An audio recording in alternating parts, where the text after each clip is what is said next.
Sahana Vavatu Sahanau Bhunaktu Saha Viryam Karavavahai Tejasvinavadhitamastu ma vidvishavahai. Om Shanti Shanti Shanti.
So having negated what Atma is not, where we mistake Atma to be, now the answer to what then is Atma is given.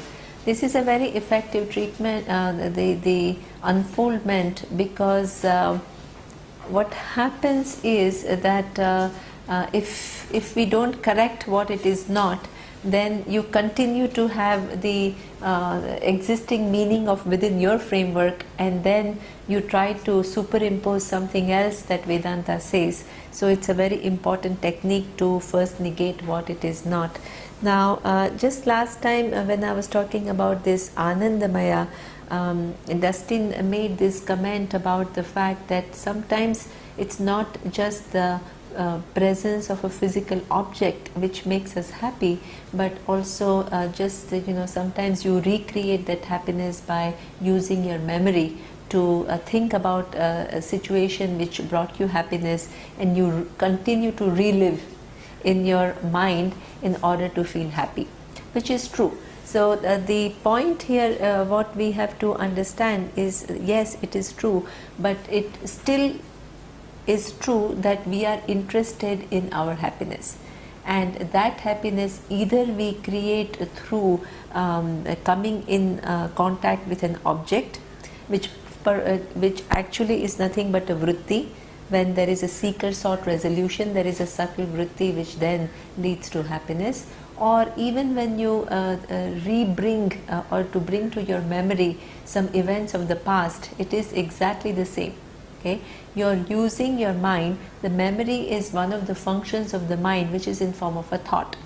So you think about the thought is at present, but the subject matter of the thought is that of past, and you bring that thought, and then that gives you some happiness. And that is again, you actively bring whatever is stored in your memory to a conscious state at a given point in time, and that goes away. So that is exactly the same, that even though it is memory based, it comes and it goes. So therefore it is something that I know the absence of it before it comes, I know its presence when it is there, and it lasts only for a finite period of time, and then it goes away. So the even though the technique of getting that happiness is different, it still is true that it is not I. Okay. Now the other thing which is very important, because that brings me to make one understand different techniques that we all follow in the name of enlightenment, okay, or in the name of self-realization. So what some of the common things that we do is, to try to resolve the mind. So that means to have some kind of a state of mind which is quiet, or which is something which is not agitated.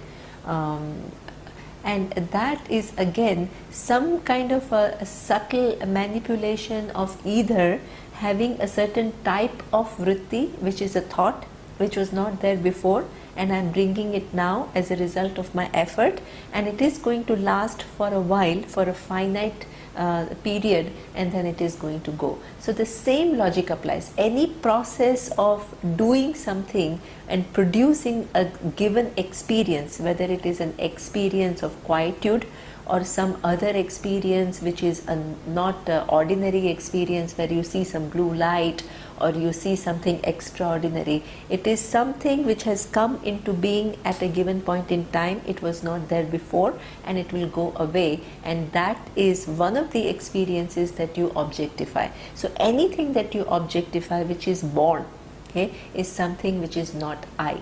And once that clarity is there, even in meditation, then for example, what do people try to do? Either they try to experience some state which is extraordinary, or totally seize the mind, okay, and have some kind of a thoughtlessness. And that thoughtlessness also is not I, because as I had said earlier, if silence was I, thoughtlessness is considered, it's called silence. Okay. Now silence, if silence was I, how long does it take before a thought to emerge again? Nobody can stop. You can stop your thought process for half an hour, 1 hour. If you're a big yogi, maybe 2 hours, 3 hours. But mind's nature is such that you can. It's impossible to stop your thoughts. Okay. So therefore, even if you have thoughtlessness, it is going to re-emerge again. A thought is going to come, and anything, whether it is a prolonged for 15 minutes or 2 seconds, the principle is that it was not there before, it came into being, and it will go, and therefore it is not I. I am the one which objectifies every different type of thought. Once that is clear, a lot of notions about what is the nature of discovering the truth, okay, that will be clarified, because you don't chase some extraordinary experience, or you don't go after some quietude of mind. You begin to understand that these are all the ways to manipulate the mind in the waking state, okay, to have it in a given to have it of a given characteristic. But that is not what we are talking about. What we are talking about is that whether whatever the thought is, I am independent of that. Okay. So having said that, now let us look at Atma is what? Atma tarhi kaha. It says it is Sat Chit Ananda Swarupaha. Okay. Now before it says that it is existence, it is consciousness, and it is the fullness. This is what the nature of Atma is. Now one thing before we go into what each of this word means, what is Sat, what is Chit, and what is Ananda, one thing we have to keep in mind, and that is that all that we thought I am, when it is negated and said that it is not I, then there is a possibility that we conclude that I does not exist. Okay, so there is some either you think that it is something which is not there at all, it is non-existent, or what you can philosophize, and you there is a philosophy which talks about Atma being Shunya. Okay, so that Shunyatvam is something that, or emptiness or non-existence. If that is the meaning of Shunya, then one has to negate that. And one thing that helps us to negate that is the fact that everything else in the universe requires for you to use a certain means, your perception or your inference, to establish whether it is there or not. Okay, the perception is either it can be through your sense organs, or it can be through a witness perception. For example, whatever goes on in your mind is not something that you it can be a result of what you picked up through your sense organs, but sometimes you can just be feeling something which is not directly connected to a sense organ. You are feeling that I'm feeling great today, which may not be directly related to the perception that you had 2 seconds ago.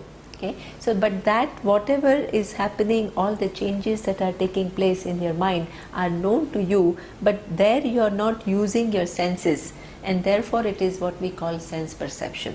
Okay, so everything that goes on in your mind is what we call witness perception.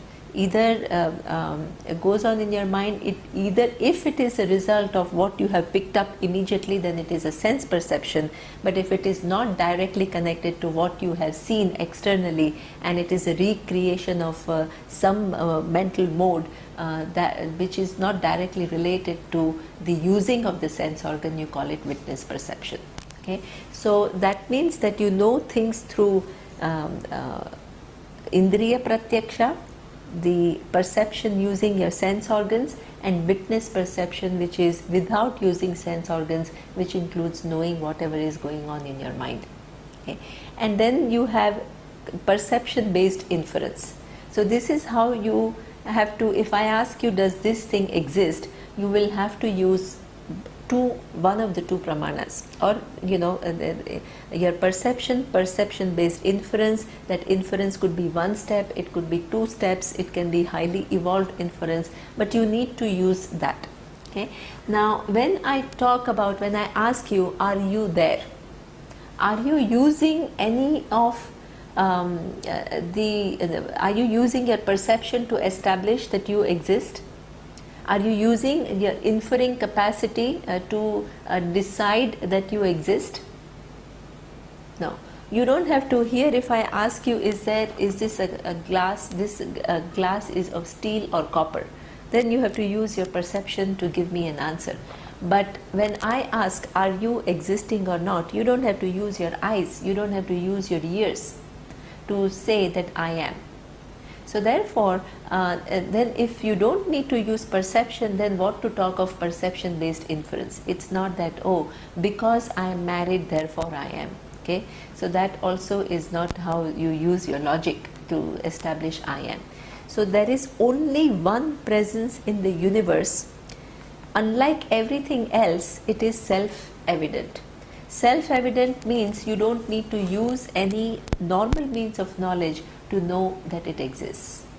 So therefore, any contention which says that I am non-existent goes against my direct experience of the fact that I am.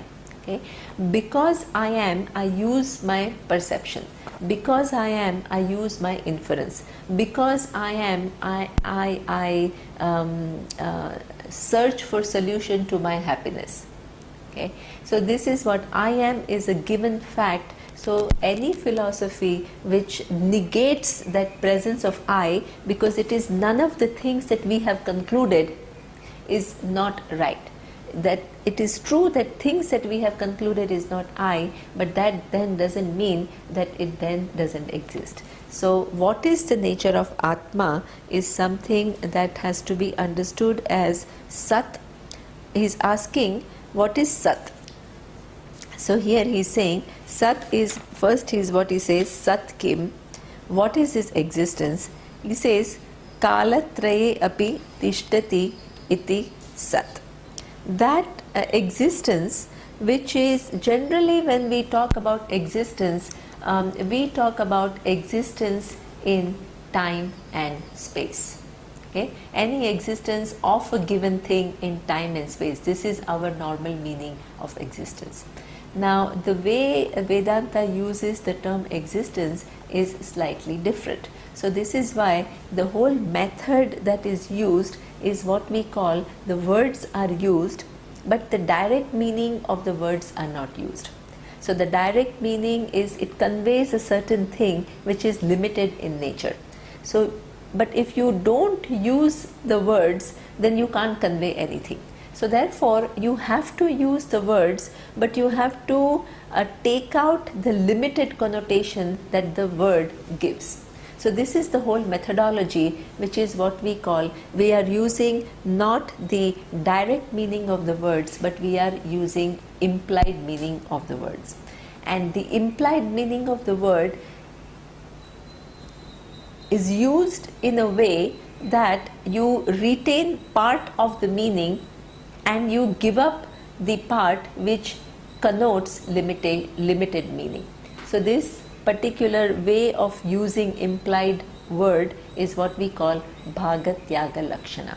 So the sat, which means existence, a certain part of existence is retained, but the limited existence within time and space is negated. So this is how you use words.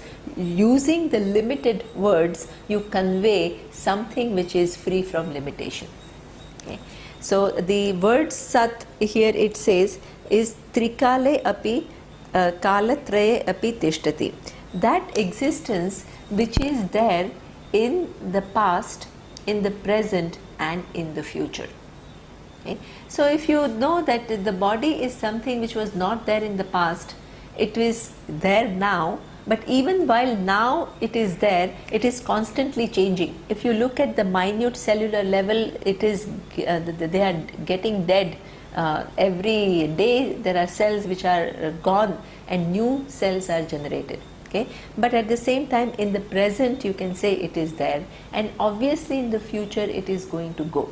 So this is not what existence, when we talk about I existence, we are not talking about the existence of the body. Okay. So how do I understand that the existence that I am? Okay. Now that which is true at all times. Okay. So first we have to understand that this whole concept of past, present and future, if you really look at it, the past is actually was present when it was going on. Okay. And the future is also going to be present when it actually happens. And the present is present. When I think of the past, the thought is present thought. The subject matter is that of past. Okay. When I think about future, the thought is at present, the subject matter can be future. Okay. So that means if you really talk about time, these so-called past, present and future actually is nothing but present. Now the question is, if it is the present is really the time, then what is present? So then we have a certain way of looking at the time. We generally measure the present, whatever, through certain units. So we have what we call, the present means now, the hour, 4 o'clock. Okay. So 1 hour, if we say is present now, then 1 hour is actually nothing but 60 minutes. Okay. So therefore 1 hour is just an arbitrary name. We talk about this 1 hour, when 60 minutes happen, we give it a new name called 1 hour. Okay. Now the 60 minutes are also, 1 minute is nothing but 60 seconds. So this 1 minute is also arbitrary name. When 60 seconds complete, I give it a name called 1 minute. Okay. Then when I look into the 1 second, I again can divide it further into microsecond and then nanosecond, and it just goes on and on and on. So now you cannot come to the final unit of time at all, because you can just keep on dividing it further. So now the question is that there is a presence, okay? Because of the presence of something, then you are trying to have a concept of time. The presence is something which is not subject to time, but because there is a present, you use the unit called time or a concept called time to have a certain transaction in it. Okay. So that sat, which is what is indicated here, being the very truth of time on which the very concept of time is superimposed, it is free from time. So this is what we call sat. Okay.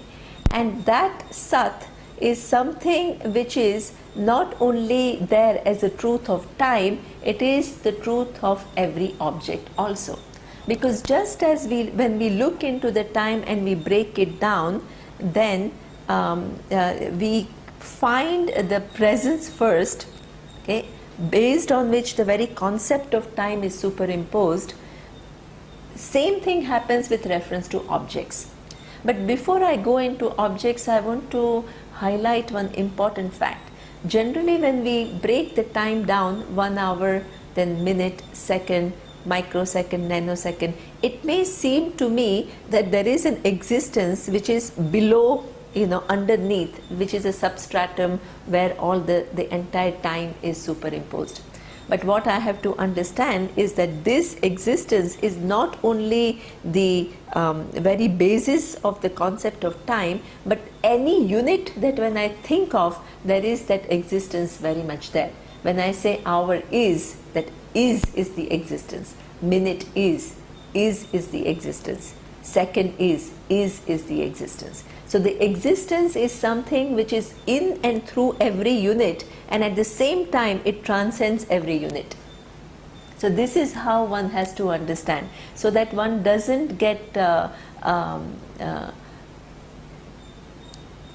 misled by what is the nature of the existence. Otherwise it may seem like there is this whole vast universe and there is some existing which is the substratum of the universe, which is independent of everything else, or everything else is independent of that existence. So we are not talking about that. It is in and through everything. Nothing can exist without that existence, but at the same time that existence always transcends the time. If you look at the form now, let us come back to any given form. So you have a form of, let's say, table. So the table, this table is nothing but wood. The wood is nothing but it comes from the trunk of the tree. The trunk is nothing but some molecules and cells, particles, okay, and the subatomic particles. So this is how it just basically goes down. There is forms within forms within forms, and then you can't find a final form. So here again we say that there is an existence, which is a basic existence upon which all these different forms are superimposed. And where is that existence? That existence totally transcends all the forms, its nature, but it is at every level. When I say the table is, the existence is there. When I say the wood is, the existence is there. When I say the trunk is, the existence is there. When I say the cells, the cell is, it is there. When I say atom is, it is there. When I say particle, it is there. So is in and through everything, and there this object is actually, you can look at it from different perspective. On one hand you will see a very tangible table where you can put all these different mats, you can put the glass and everything, but it's not that below is something where there is atoms and particles. Where there is table, there exactly where there is wood, and where there is wood, there exactly. So in fact, on one hand, if you're a quantum physicist, you'll say there is nothing but space and all few subatomic particles just running around. Same. It's at the same place. It is not at some other place. Okay? So therefore, and everything, all these different forms simultaneously are superimposition on one existence, which is already free. Because it is already free from all these different forms, it can simultaneously appear in all these different forms. Because if that existence had a particular characteristic, it cannot then be something else. Okay? But because it is free from any attributes, it can as though appear with all these different attributes. And intrinsically, while intrinsically being free, it as though appears in all these simultaneous forms which make what we see as an object. Okay? So this is what we mean by existence. Now, since the inquiry is about the nature of I, we have to understand that just as the table, what we think to be I is this physical body, then it is exactly the same as table. Okay, so therefore first of all, what we call body itself is itself is nothing but different parts put together. So you have hands, hands are not body. Okay, legs, legs are not body. Then head, head is not body. Okay, so what is body then? Body is something where all these different parts are put together. So that means that body is just a name that we give when different parts are put together. Now each part, when I say okay, then if a hand is one part of the body which makes the body, so hand, then there is no such thing called hand. Here you can say there is skin, there are nails, there are fingers, there are muscles, there is blood, there is water. So all these different things put together and we give it a name called hands. Okay. Then you take one given thing of blood. Again it is atoms, particles, cells. Okay. So this is where you see each part is actually coming together of is a name for many different things coming together, and each one in turn is nothing but a function of many other things coming together. So this way the whole body, and finally nobody can find the final substance, which is the very basis from which all these different forms come about and arrange themselves in a highly complex manner to create a thing called body. So that substance is what we call the is existence. There is one existence which then comes as though takes on all these different forms, arranges all these different forms to then create a complex mechanism, and that existence is at every level. Body is, hand is, nail is, blood is, muscle is, water that is in the body is. Okay, so that is in and through. So that existence that I am is not something which I have to look for that existence anywhere. I am not the body, but I am that existence which gives rise to the body. Okay? So that means I am very much present as existence. So it's not that I have to find myself away from physical body.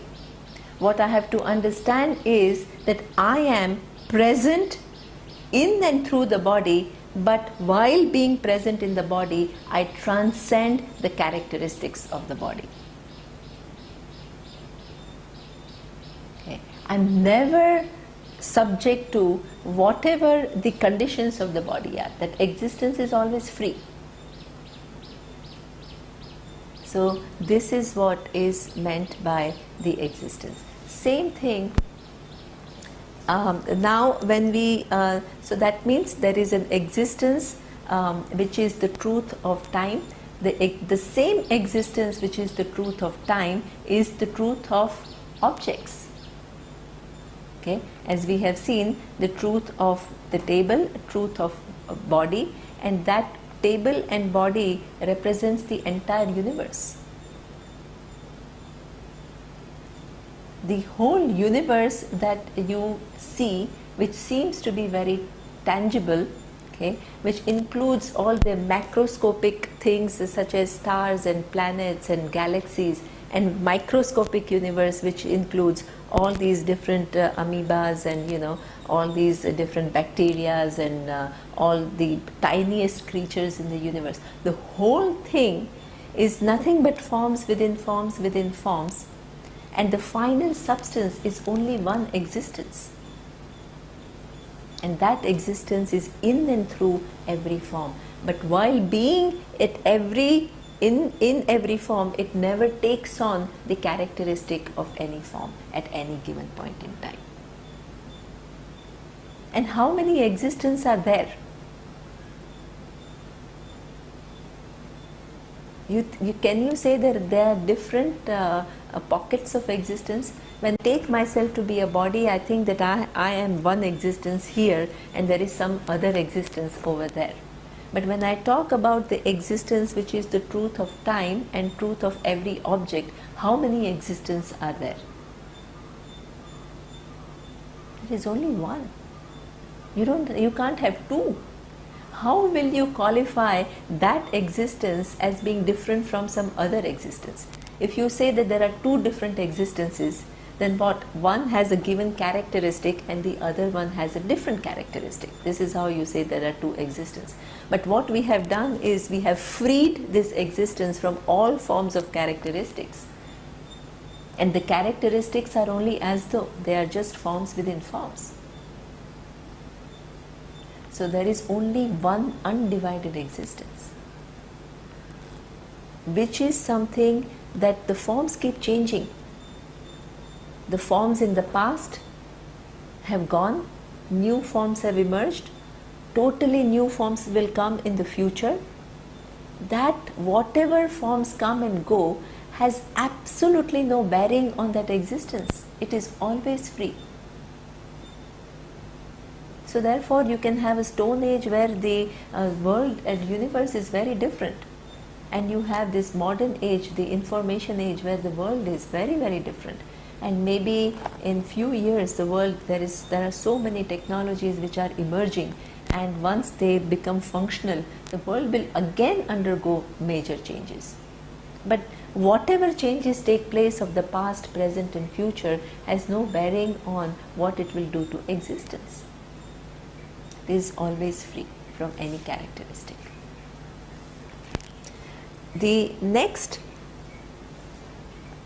word, that this Atma, when you say it is existence, it may give the feeling of that it is an existence which is like an inert existence. Okay?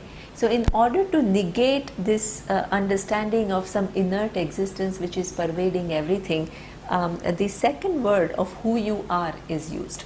Okay? So the second word is what we call Chit.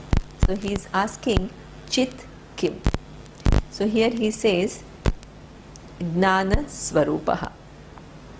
The Chit is what we call consciousness. Now the consciousness that so that existence is consciousness. Okay? Now if existence is only one, undivided, then, and the consciousness is that existence, right? Then how many existence, how many consciousness you should have logically? You can have only one. You can't have many, because that existence is consciousness. Okay. So you can have only, there is only logically, there can be only one existence, which is that consciousness from which the time, space and every object comes about. How do I understand that? Okay. So first let us start, because it is the nature of I. The I is, the place where the consciousness is directly available to me is in my mind, as a self-evident I, as I. Okay. There is no place in the universe where you can find consciousness as an object. You can't put it under a microscope and find it as, oh, this is the consciousness. Consciousness is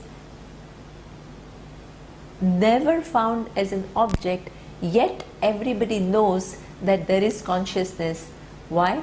Because it is again self-evident. It is self-evident to me. I know the presence of consciousness. But I know the presence of consciousness, but due to avidya, ignorance, I take that consciousness to be confined to this given body, mind, sense complex. Okay. So I don't know how far the science has gone, but yesterday Swamiji was talking about the fact that science takes consciousness as epiphenomena. And epiphenomena means that when the brain comes together it creates a certain condition which actually creates consciousness. Okay? But here what we are talking about is that it is not a product. Consciousness is not a product of many different things coming together. It is the very basis of the whole universe. Okay? So here we have to understand how, let us look into what, when Vedanta uses the word consciousness, what it means. Okay? It says that this consciousness being Sat, Sat is that which is existence in 3 periods of time. Consciousness also should be something which is existent in 3 periods of time and in and through everything. Okay? So that means if you look at the world, you can divide the world to understand really that the consciousness is present everywhere. You can divide the world in 3 categories. One is the knower, the other is object of knowledge, and the third is what we call means of knowledge. So when I talk about, generally we think consciousness is only the knower consciousness. So that self-reflective capacity in the brain which enables me to figure out things. Not only I can see things, but I know that I can see things. So that self-reflective capacity is what we think is I, or what is that consciousness. Okay? So now what Vedanta says is that any knower, the status of knower, as we have seen, you know many different things. And all these thoughts which are taking place, okay, are something that come and go. You are not any one given thought. Okay? You are the consciousness because of which all the different thoughts are known to you. So therefore, consciousness is the very truth of the knower. The knower is a status which knows different things. And the consciousness that we talk about is not the knower itself which knows different things, but the very content of the knower. Okay? And being the very content of knower, it is never affected by what the person knows. It is always transcending. Within that, the entire possibility of knowing everything is there. One minute you are knowing music, the second minute you are knowing dance, the third minute you are knowing some other sculpture. That knowing of a given thing never affects consciousness. It never is confined to that, because of which it is possible. Okay? So the very status of knower, the consciousness is the truth of the knower. Then,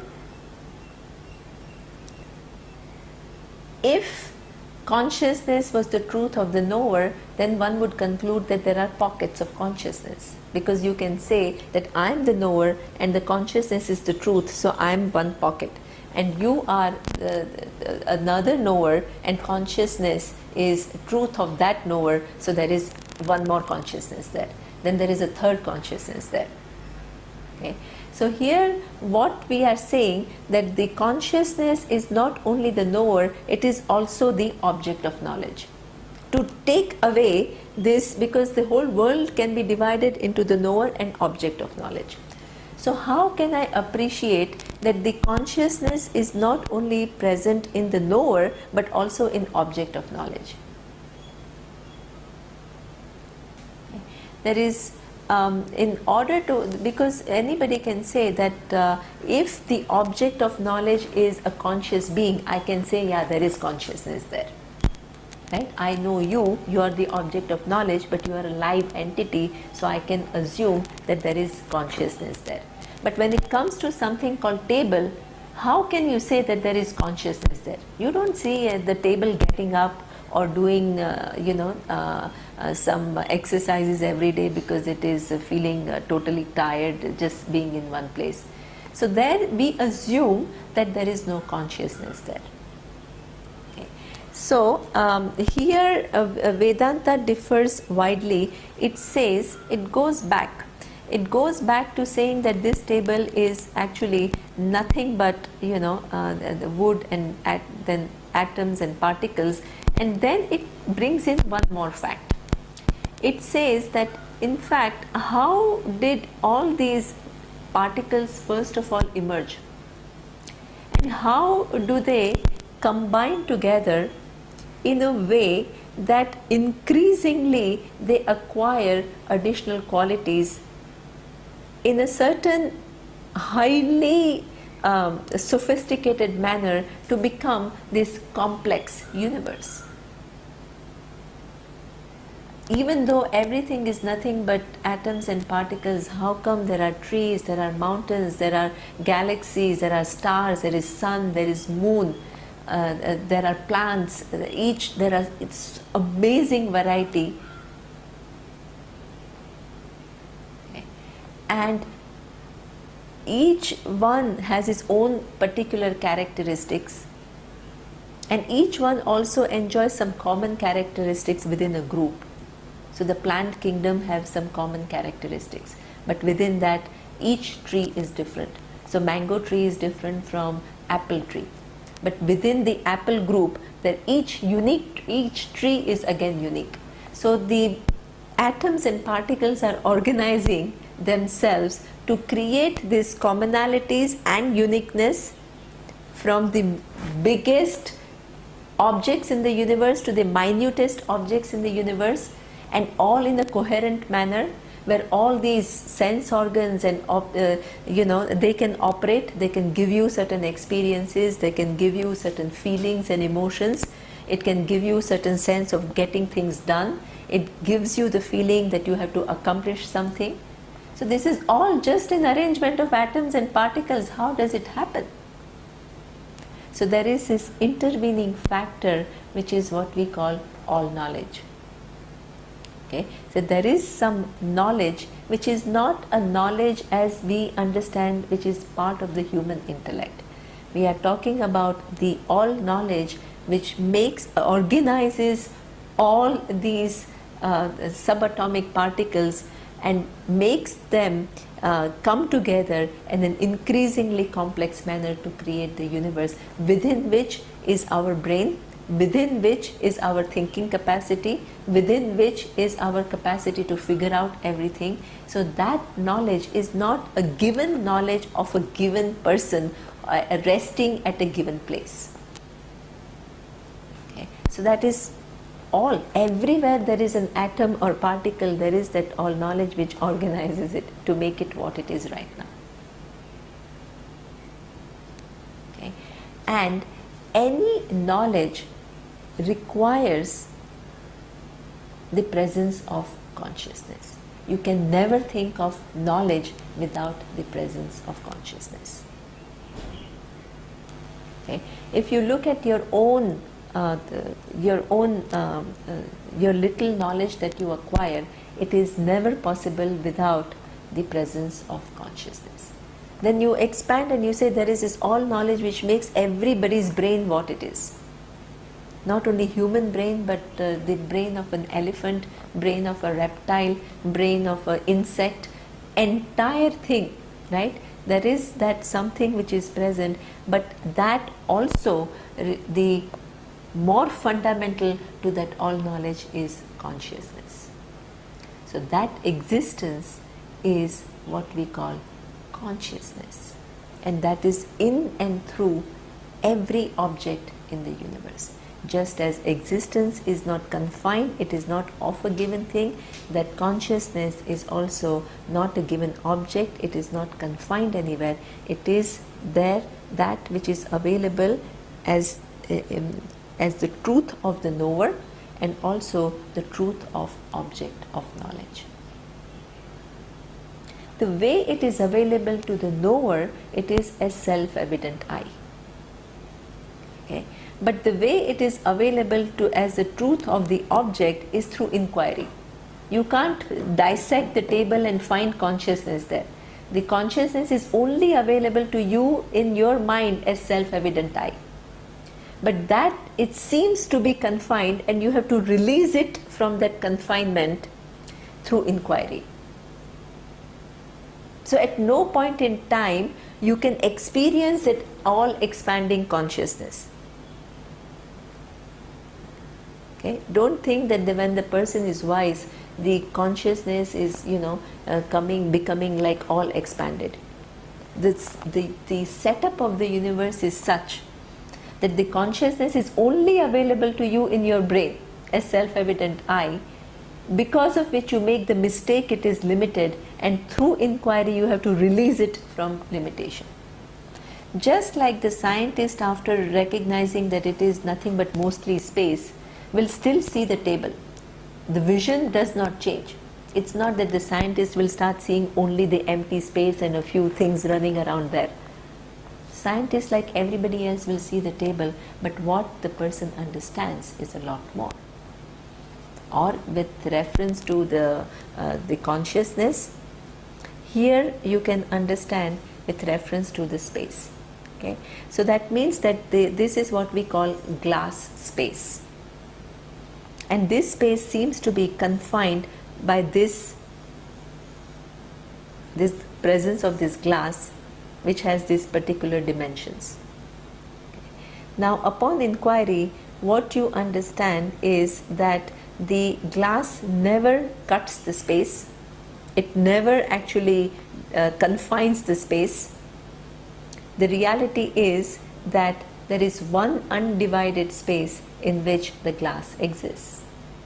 So what you think is a particular thing here, so when I move the glass from here to here, has the space moved? The space has not moved. The glass has moved in space. So what seems to be a confined space here is actually always free. When I move the glass, it is as though freed, but it was always free. And now this has become glass space. But there is no particular glass space at all. Similarly, the consciousness seems to be confined here or confined there or confined there, but it is always free. It is in and through everything, every object. So when I move from here to here, the consciousness doesn't move. It is the physical body moves.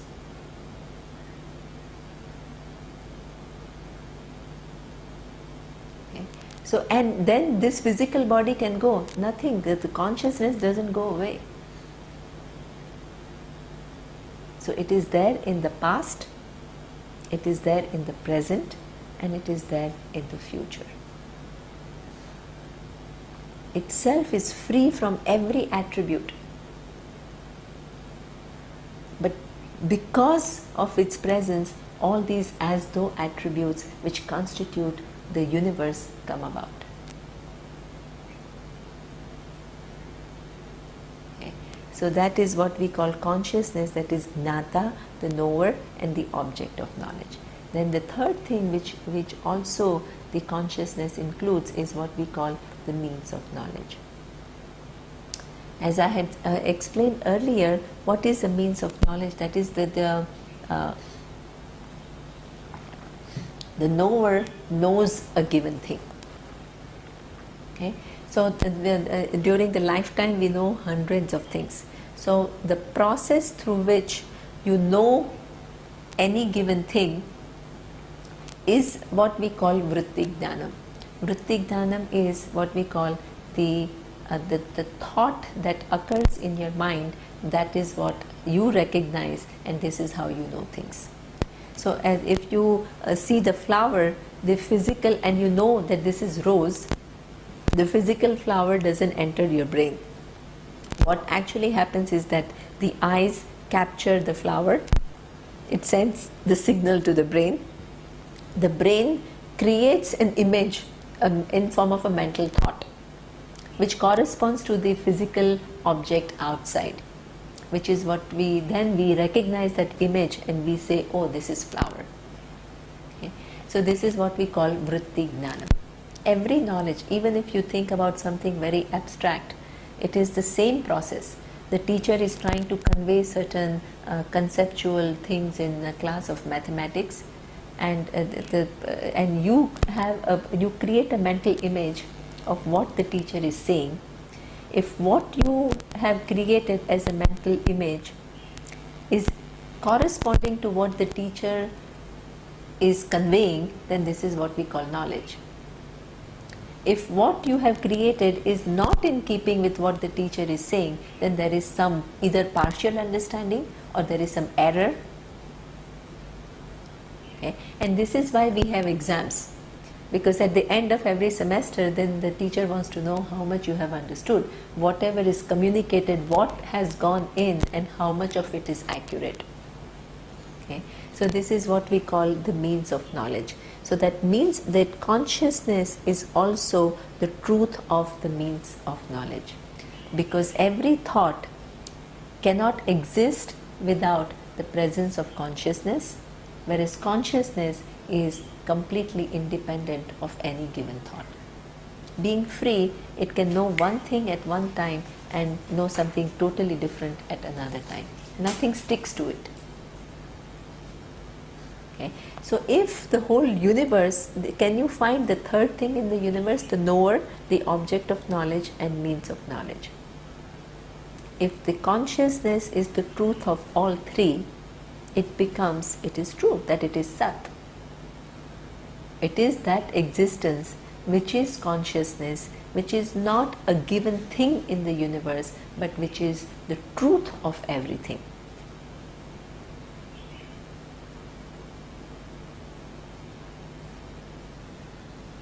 Okay.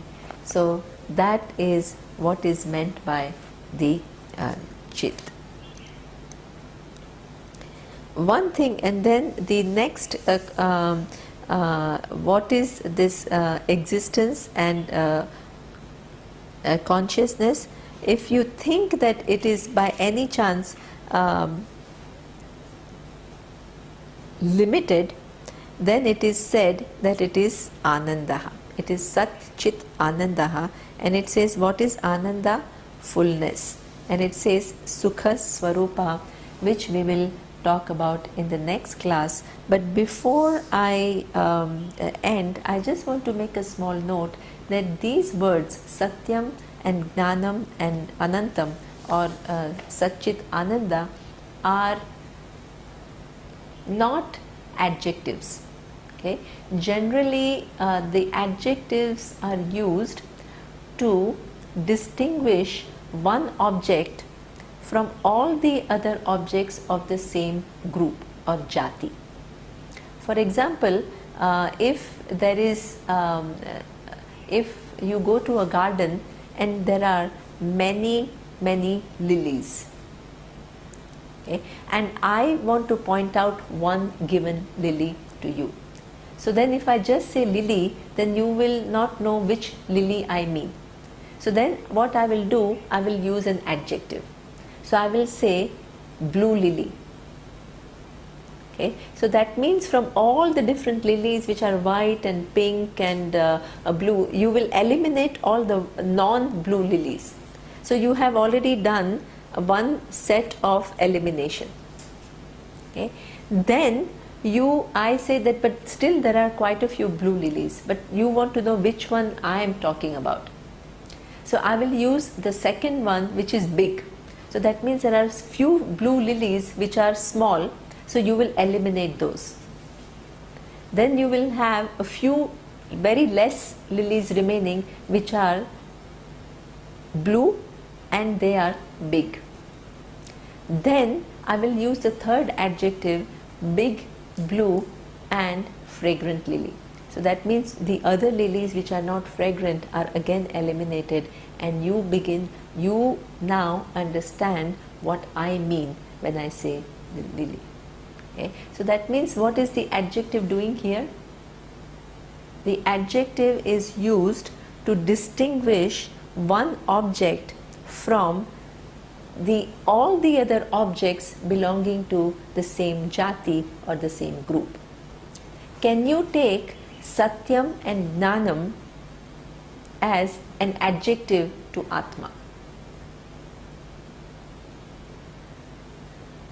If you do that, then what happens is that there are many Atmas and you want to indicate one given Atma, and you want to distinguish this Atma from every other Atma, so you use adjectives to restrict the meaning so that you can see which Atma I am talking about.